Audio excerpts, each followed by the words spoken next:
Good morning and welcome to another edition of Bourdier's Monday Report. The economic statistics published in the United States last week were, overall, rather disappointing. Some were particularly affected by the trade war and anticipation of tariffs among economic agents. Retail sales are a perfect example of this. They rebounded strongly in March, particularly in the automotive sector, due to anticipation of the 25% tariffs on the sector. It is therefore quite logical that they should slow down the following month in April. However, this makes it no easier to discern the true underlying trend. That said, market trends continue to be dictated by news about the trade war. The US and China's agreement to reduce import taxes to 30% and 10% respectively for 90 days has rekindled risk appetite.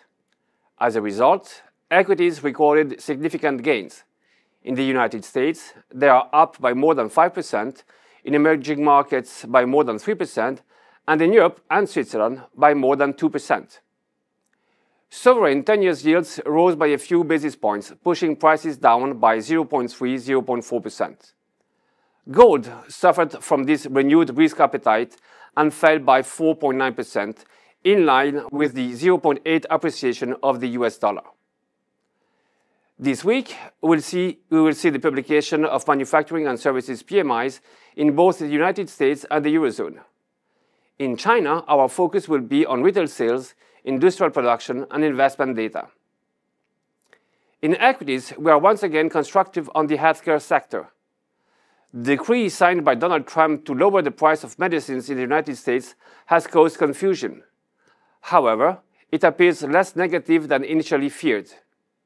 We believe that the sector's valuation relative to the rest of the market has already reflected a significant amount of negative news and that its period of underperformance is coming to an end. That's all for today. Thank you for your attention and see you next week.